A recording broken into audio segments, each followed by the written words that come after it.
नाम दासबोध गुरुशिष्यांचा संवाद दशक तिसरा समास सातवा वाचण्यास प्रारंभ करतो महाराज. श्री गणेशाय नमः. ओम सरस्वते नमः. ओम श्री सिद्धरामेश्वर श्रीराम. मागा झाले निरूपण आध्यात्मिकांचे लक्षण. आता अधिभौतिक तो कोण सांगे जल. सर्व भूत देहोयात सुख दुःख यदापत्य द्विजत विजय सत्ताप सौधी भौतिकम. सर्व भूताचे संयोगे सुख दुःख उजे लागे. ताप होता मन भंगे या नाव अधिभौतिक. तरी या अधिभौतिकाचे लक्षण प्रांजळा करुणा निरूपण. जेणे वासे पूर्ण ओळखी तापत्राशी. हिचा लागती मोडती काटे वाजती शस्त्रांचे घाटे. ससिलिका आणि सराटे या नाव अधिभौतिका. अंग्या आणि काचपुरी अवचटा लागे शरीरी. गांधील येऊन दोष करे या नाव अधिभौतिका. मासी गोमासी मोहण मासी मुंगी तेल मुंगी डास दंशी. सोट जो लागे आसी भुरजे. पिसा पिसोळे चाचण पिसळ मुंगळे ढेकुणा. विसपी भवर गुचित जाण या नाव अधिभौतिका. गोबी विंच आणि विखार व्याघ्रे लांडगे आणि सुकुर. गौ सायळ सांबर या नाव अधिभौतिका. रान घाई रान म्हैशी रान सकडे आणि रिसे. रान हस्ती लाख दिसे या नाव अधिभौतिका. सुसुरने ओढून नेले तात्या उचिते उडाले. अथवा खळाळे पडले या नाव अधिभौतिका. नाना विखारे आजगर नाना मगरे जळचर. नाना मंजरा फार या नाव अधिभौतिका. अश्व ऋषभ आणि खर स्वान सकुर जंबुक मांजर. ऐसी विधी क्रूर या नाव अधिभौतिका. ऐसी कर्कशे भयानका भविधी दुःखदायका. दुःख दारुणाने घ्या नाव अधिभौतिका. भिंती माळमध्ये पडते पुढे मुहेरी कोसळते. वृक्ष अंगावर एक मोडते या नाव अधिभौतिका. कोणी एकाचे शापदडे कोणी एके केडे चेडे. कथांतरी होते वेडे या नाव अधिभौतिका. कोणी एका चाळविले कोणी एका भ्रष्टविले. कोणी एका धरून नेले या नाव अधिभौतिका. कोणी एका विष दिले विषा. कोणी एका लाविले दोष. कोणी एका घातले पाशे या नाव अधिभौतिका. औचिता सेर लागला नेण बिवा चिडला. नाणे धुरे दांदावला या नाव अधिभौतिका. पिंगळावरी पाय पडे खेळगाली हात सापडे. धावती आडखोळे पडे या नाव अधिभौतिका. वापी कुपुक सरोवर गरता कडा नदी तीरा. औषध पडे जिरा या नाव अधिभौतिका. दुर्गा खाले कोसळती झाडावरती पडती. येणे दुःख्या क्रंती या नाव अधिभौतिका. सिद्धे ओट तरकती हात बाव टाका फुटती.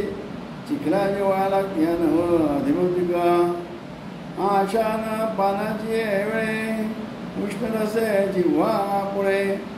दात करकरे आणि हरळे या नाव अधिभौतिका. पराधीन बालपणे वृषभ मारा दादणी. अन्य वस्त्रे विणा दाणी या नाव अधिभौतिका. सासुरवास गाला रे कुणकेला सणे चिमारे. आले रुदन न धरे या नाव अधिभौतिका कान पेते खाता डोळं सिंग घालती सर्व काधारकी धरती अधिभौतिका नाना प्रकारचे मार दुर्जन मारुती अपार पुरे अंतरी माहेर अधिभौतिका कोण नासिके विंदले बळीचे गोंदले होडी झाल्या पडविले अधिभौतिका परचक्री धरनेले निजे आदिसा दिलेले दुर्दशा होऊन भेले अधिभौतिका नाना रोग बोले जे आध्यात्मिक बोलिले वैद पंचाक्षरी आणि अधिभौतिका नाना वेतेचे निरसन हाय औषध दारुण बलात्कार देते जाण्या औषध अधिभौतिका नाना वेणीसनस फाडे गिरमडे कर्षश येता होय कासावीचा या नाव अधिभौतिका आणि उखाळ देते पत्यकरण सांगते अनुपान चुकता विपत्ती या नाव अधिभौतिका हाड रस फासणी उलट डांगाची जाचणी येणे दुःखे दुःखे प्राणी या नाव अधिभौतिका रुचिका बिवपे घालती नाना दुःखे दडपे देती हिरा तोडीता गवा लावती या नाव अधिभौतिका बहुरोग बहु औषधे सांगता पाने औषधे नाना दुःख प्राणी नाना प्राणी दुखवे देणे के दे नाव अधिभौतिका बोलविले पंचाक्षरा दुर्माना पिडा करी नाना तराचे अधिभौतिक जाणजे दरवडे घालन जना तस्कर करती यातना येणे दुःख होय मना या नाव अधिभौतिका अग्निचिने ज्वाळे पोळे येणे दुःखे प्राणी हरंबळे हानी झाली आवेके या नाव युळे या नाव अधिभौतिका नाना मंदिरे सुंदरा नाना रत्नांची भांडारे दिव्यांबरे मनोरे दग्न होती नाना धान्य नाना पदार्थ नाना पशु नाना स्वार्थ नाना पात्र नाना अर्थ मनुष्य भस्म करते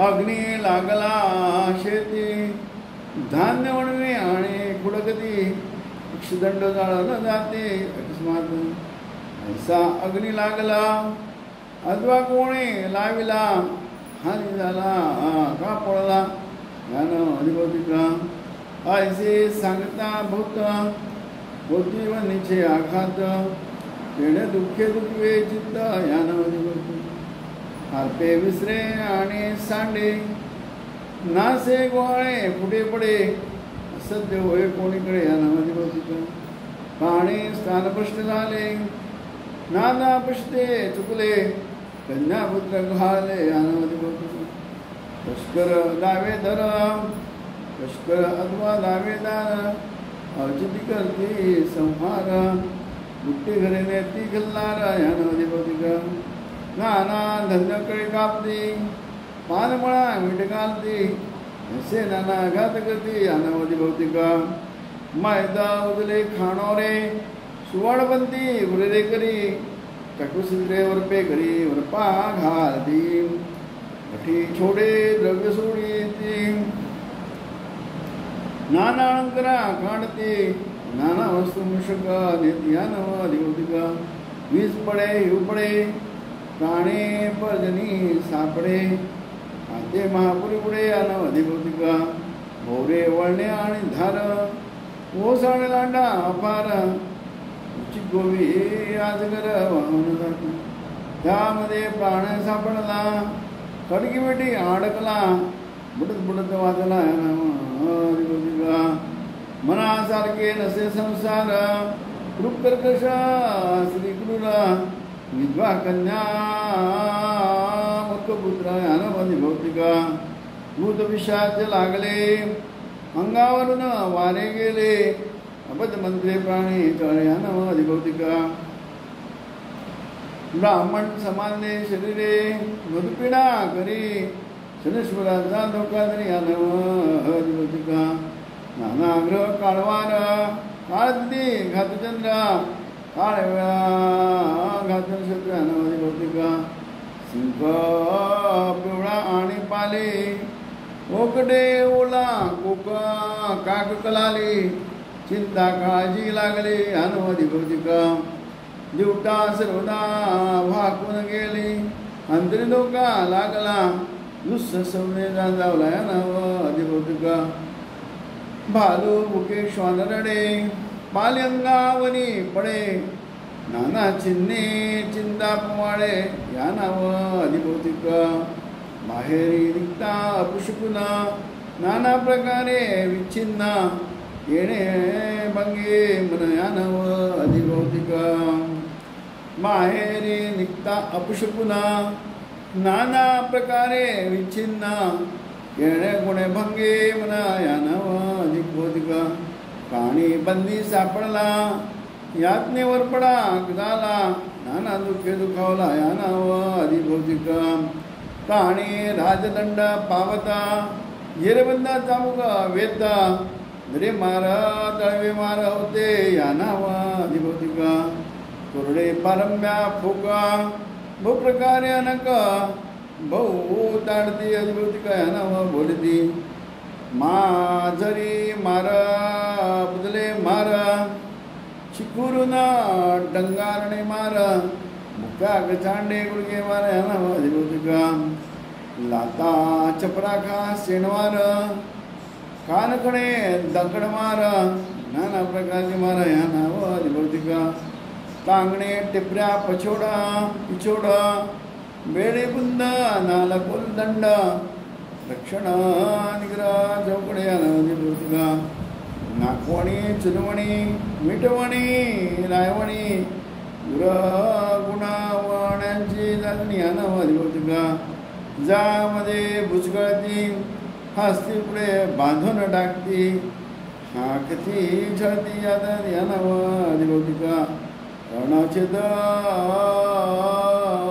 घ्राणछेद हस्तछेद पादछेद जीवाछेद अधर छेद या नाव अधिभौतिक तीर मारा मुळ देती सुळी देती नेत्रदूषण काढती नको नखी स्या मारती या नाव अधिभौतिक पाड्यामध्ये घाणे का कडेलोट करणे का भांड्या मुखे उडवणे या नाव अधिभौतिक आणि कुट्या आदळते पाणी मेका मारती घाल काढून टाकते या नाव अधिभौतिक बोट बोटपोटी अथवा गळ घालणे कंडे सांडा लावणे आटाटे या नाव अधिभौतिक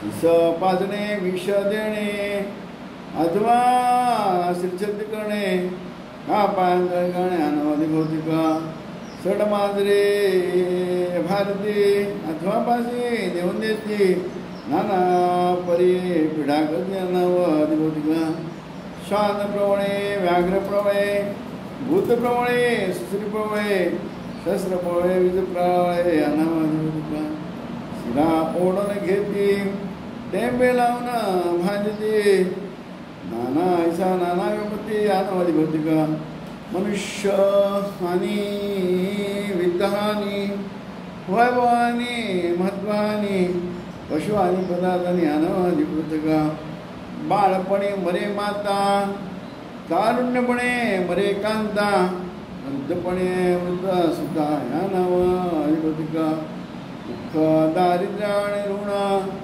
विदेशपणे नागवण आता अनुभूती कदान या नाव अधिभौतिक आकांत वाखा प्रळय युद्धोदा पराजय जीवलगाचा वृक्ष या नाव अधिभौतिक कठीण काळ दुष्काळ कठीण काळ आणि दुष्काळ सांशाक आणि उकट वेळा मधुक चिंतेची हळाळ या नाव अधिभौतिक घाणा चरखी सरकला चाकाखाली सापडला घाणा चरखी सरकला चाकाखाली सापडला नाना वंज पडला या नाव अधिभौतिक नाना शस्त्र भेदिले नाना शोभती बक्षिले नाना बंदी पडला या नाव अधिभौतिक नाना वासे निर्भुजे नाना माने लाजे नाना शुक प्राणी जियाना अधिपतिक ऐसे सांगता अपार ऐसे सांगता अपार आय दुःखांचे डोंगर छोटी जाणा विचार अधिभौतिकाचा आहे. तिसरा जादिरास पुनास येथे श्रीदास बोधे गुरु शिष्य संवादे द्वितीय दशके अधिभौतिकताप नाम सप्तम समास जादिरास पुनास. रामदास महाराज यांना या समासात चयावीत काय सांगते. ऐसे सांगता अपार आहेत दुःखांचे डोंगर शोधी जाणावा विचार अधिभौतिकाचा. हा त्रिवेदे तापवल्या संसार दुःखा दुखावला तोचे अधिकारी परमार्थ. पहिला आध्यात्मिक. आध्यात्मिक म्हणजे काय. आपल्या शरीरातून उफाळून येतात रोग ज्याच्यामुळे आपल्याला दुःख होतं तो आध्यात्मिक. उदाहरणार्थ ताप येणं, सर्दी होणं, खोकला होणं, हार्ट अटॅक होणं, किडन्या फेल होणं, संधिवात, गळवात असे आतून म्हणजे शरीरातून जे रूप उत्पन्न होतात त्यामुळे हा जीव दुःखी होतो. जसं आपण घरात राहतो की नाही, घराला कोणी घरातून का होणार मुंग्या झुरळा वगैरे असतात घराच्या आतून होतात, घरातून होतात. मुंग्या, उंदीर, पाली असे अनेक प्रकारचे शरीराला आतून जो प्रकार किंवा त्रास होतो त्याला काय म्हटलं आध्यात्मिक. आतून होतो ना तो. जसं आपल्या शरीराच्या आतून होतो आजार होणं, हे बी हार्ट अटॅक, कॅन्सर, पायाचा आजार म्हणजे काय गुडघे दुखी वगैरे, व्हेरिकोज वेन म्हणा, दुसरं किंवा कमरेचा आजार म्हणा, असे अनेक प्रकारचे आजार आहेत जे शरीराच्या आतून येतात. बाहेरून होणार त्याला काय म्हणतात अधिभौतिक. या समासात ते आज दशकात अनेक प्रकारचे ताप सांगितले. अधिभौतिक बाहेरून जे ताप होतात त्यामुळे हा जीव दुःखी होतो, त्याला अधिभौतिक ताप म्हटलेला आहे. यामध्ये अनेक प्रकारचे ताप सांगितलेले आहे. आणि हे ताप म्हणजे जिवंत असताना जन्मापासून मरेपर्यंत आपल्याला दोन प्रकारचे ताप जाणता येतात. एक शरीराच्या आतून उफाळून येतात आणि दुसरे बाहेरून अधिभौतिक बाहेरच्या परिस्थितीनुसार. ते उदाहरण याच्यात दिलेलं आहे. यामुळे आज जीव दुःखी होतो. जीव शरीराशी जसं आपण घरात राहतो की नाही, तर घराला आतून किंवा बाहेरून जेव्हा हानी होते तेव्हा मनुष्य त्याचा बंदोबस्त करतो. घराच्या आतून म्हणजे आध्यात्मिक, घराच्या बाहेरून म्हणजे अधिभौतिक. त्याचा बंदोबस्त लगेच करतो. मेंटेनन्स काय म्हणतो मग मेंटेनन्स. घरात झुरळ झाले औषध मारणार आपण लगेच. मुंग्या लागले औषध मारणार. वाळवे लागले औषध मारणार. घाण पडली साफसफाई करणार. भिंत पडली साफसफाई करणार. छप्पर पडलं साफसफाई करणार. हे आध्यात्मिक. जसं शरीरात सर्दी खोकला पडसा का ताप कंबरदुखी पायदुखी गुडघेदुखी हार्ट अटॅक कॅन्सर कुठलाही आजार झाला तर आपण लगेच औषध पाहतो. शरीराला मेंटेन ठेवतो आपण. ठेवतो की नाही आपण. शरीराला मेंटेन ठेवतो. घराला मेंटेन तसं आपण शरीराला पण मेंटेन ठेवतो. नाही मेंटेन केलं तर किती दुःख वाढेल. घाण पडेल तर काय होणार. 2 दिवस झाडल्यानंतर काय होणार. घरात राहायला वाटणार नाही.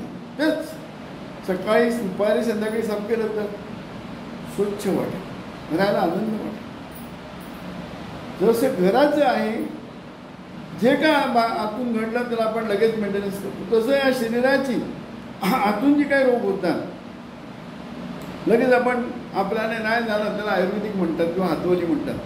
त्याच्या नाही झालं तर आपण लगेच डॉक्टरकडे जातो किंवा आयुर्वेदाचार्याकडे जातो किंवा होमिओपॅथीकडे जातो. जोपर्यंत रोग बरा होत नाही तोपर्यंत आपण काय करतो. आपण त्याच्यावर उपचार.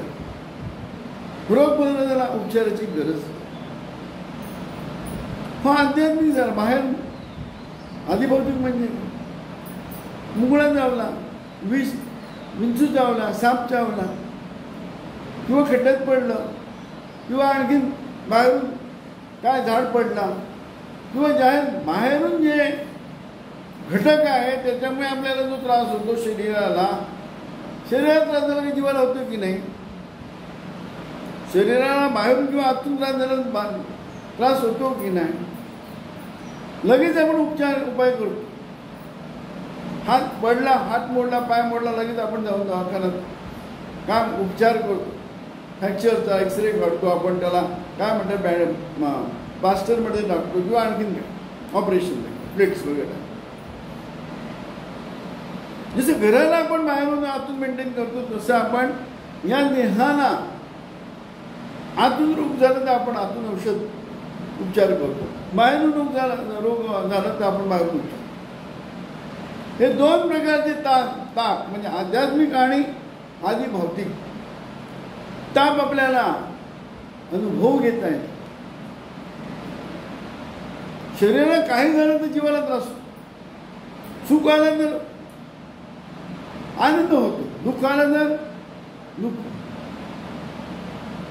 2 ताप आहे. जाणता येतात आपल्याला. 3रा ताप जाणता येत नाही. तो शरीराशी संबंधित नाही. शरीर म्हणजे कुठला शरीर. स्थूल देह त्याच्याशी काही संबंध नाही. त्या तापास आधी दैविक म्हणतात. कारण हा देह जाळल्यानंतर तो ताप होतो. तो ताप आधी दैविक आहे. तो ताप कोणाला होतो. कर्मानुसार म्हणतात. कर्मानुसार ज्याचं जसं कर्म असेल तसं ताप होतो. आधी दैविक म्हणतात. मेल्यानंतर कर्म चांगलं असेल तर काय होणार. आनंद का ऊर्ध्वगती म्हणतात. गती चांगली मिळाली म्हणतात. मध्यम असेल तर रजोगुणी म्हणतात. आणि तमोगुण असेल तर अधोगती म्हणतात. म्हणजे काय मेल्यानंतर जो आपला ताप होतो यमयातना वगैरे जे काय आहे ते त्यानुसार आपल्याला जो ताप होतो त्याला अधिदैविक ताप म्हणतात. चांगला कर्म असेल तर प्रश्नच येत नाही. यमाचा प्रश्नच येत नाही. यम तुमचं स्वागत करतात. चांगलं कर्म असेल. रजोगुणी असेल तर तरी ताप नाही त्याला. तमोगुणी असेल तर अधोगती म्हणजे काय म्हणतात. अधोगती म्हणतात त्याला. काय कुठलं यमयातना म्हणतात. ही यमयातना भोगाव्या. 3रा ताप आपल्याला अनुभव घेता येईल. कारण आपण स्थूल देहाचा त्याग करतो. सूक्ष्म देह आहे तिकडे, हे भोग तिसरा भोग आहे. ह्याचा अनुभव आपल्याला घेता येईल. हे पुराण शास्त्र सांगतात त्याप्रमाणे. कारण तिकडे काळांचा पडदा आहे की नाही, मेल्यानंतर देह सोडल्यानंतर, ज्याला मरण म्हणतो आपण. स्थूल देहाच्या योगाने आपण त्याला मरण म्हणतो. स्थूल देह बदलतो आपण, देह टाकतो, दुसरं धारण करेपर्यंत जो ताप होतो, तो मनुष्याचा असो किंवा प्राण्याचा असो किंवा आटले कुठलाही असो, त्या दरम्यानचं काय त्याला अधिदैविक म्हणतात. तो अधिदैविक ताप जाणता आपल्याला येत, कारण तिकडे काळाचा पडदा आहे. विसर म्हणजे आपण रात्री झोपतो की नाही, झोपेत काही नाही, तो काळाचा पडदा. सुषुप्ती असं म्हणतात, त्याला काळाचा पडदा म्हणतात. पण हे काय शॉर्ट थोडक्यातला हा स्वप्न आहे म्हणून लगेच आपल्याला आठवतो दुसऱ्या दिवशी. पण मृत्यूनंतर जर दुसरा आपण देह धारण करतो तेव्हा तो आठवत नाही मागच्या जन्माचा. तिकडे काळाचा पडदा आहे. पण जाणता असेल, जाणता तो जाणतो. हा मात्र किती जन्माचं कर्म, किती काय आहे ते सगळं साधनेने जाणू शकतो. म्हणून सांगितलं आहे, काय म्हटलेलं आहे, रिग्रेशन. मागच्या जन्माचं आपण काय काय कर्म केलं ते जाणणं, लाईफ रिग्रेशन म्हणतात. मागच्या जन्मात तुम्हाला घेऊन जातात हिप्नोटाईज करून, आणि मागच्या जन्मी एक ज्या जन्माचं आपण कर्म भोगतो ते कुठल्या जन्माचं कर्म आहे, ती थेरपी आहे. पास्ट लाईफ रिग्रेशन म्हणतात त्याला. काय म्हणतात? Past life regression. आजही लोक अशी आहेत की तुम्हाला पास्ट लाईफमध्ये घेऊन जातात. पण तुम्ही कुठल्या जन्माचं कर्म आहे ते सांग. कळतं आपल्याला हे, या जन्मात आपण जे भोगतो ना कर्म, पास्ट लाईफ रिग्रेशन कळत. मग ती साधना वेगळी आहे, ती थेरपी वेगळी आहे. त्याच्यामुळे आपल्याला कळतं की आपण या जन्माचे दुःख भोगतो किंवा सुख भोगतो ते कुठल्याही जन्माचं कर्माचं आहे, प्रारब्ध म्हणतात त्याला. कारण आपण या जन्माचे कर्म करतो ना त्याला क्रिया म्हणतात, विजय शून्य. म्हणून सामान्य माणूस किंवा 99.99% कन्फ्यूज गोंधळात आहे. अरे मी चांगलं देवाची पूजा केली, चांगलं कर्म केलं, चांगलं दान केलं, चांगलं तीर्थस्थान फिरलो, तरी मला हे दुःख का? त्याचं उत्तर, या जन्मातले तुमचे जे कर्म आहे त्याला क्रिया म्हणतात, त्याचा रिझल्ट शून्य. आपण सुखदुःख बघतो या जन्माचे नाही, पुढच्या जन्माचे संचितमध्ये जातात त्याचाही रिझल्ट नाही. जेव्हा प्रारब्ध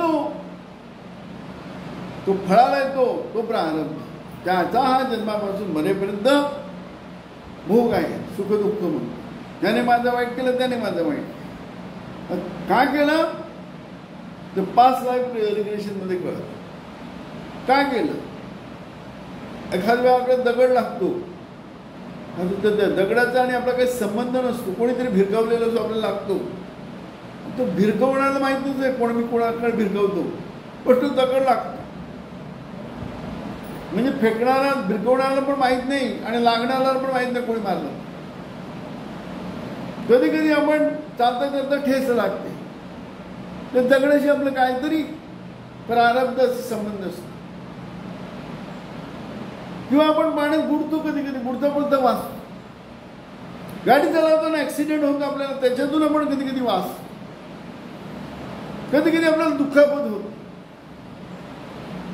काळ नॅचर काय, लॉ ऑफ द नेचर, निसर्गाचा नियम आहे, नियतीचा नियम आहे. आपण जे जे कर्म करतो त्याची action and reaction, action and reaction.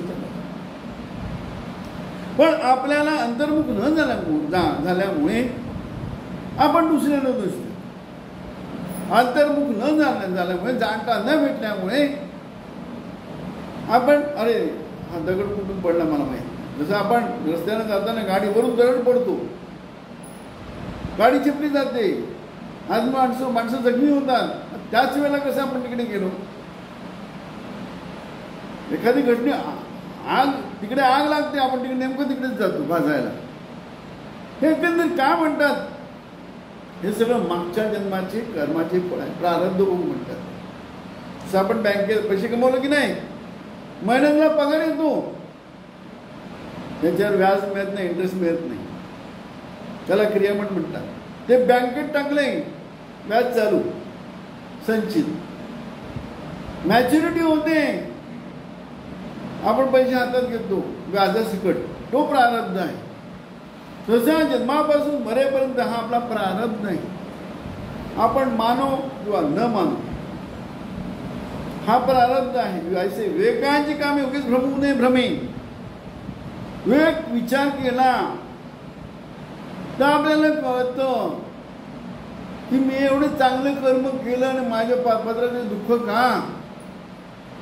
एखादा माणूस चांगलं कर्म करतो, देवाची पूजा करतो, अर्चा करतो, सगळं करतो आणि तो सुखी होतो. काय सांगतो, मी देवाची पूजा करतो ना म्हणून मी सुखी झालो.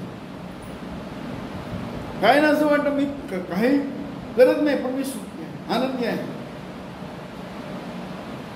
सगळं काय आहे, भ्रम आहे, भ्रम. अंदाज पंचन दावदशी म्हणतात ना, अंदाज लावतो आपण, मी पुण्यवान आहे, मी पापी आहे, मी या जन्मात काही नाही कर, मजा करून करतो की नाही, देवाला मानत नाही, कुठे तीर्थस्थानात जात नाही, कुठे देवाचं नाव घेत नाही, मजा करून खात. ह्या जन्माचे त्याचे कर्म नाही तर मागच्या जन्माचे कर्म, त्याला प्रारब्ध म्हणतात. फाल आलेले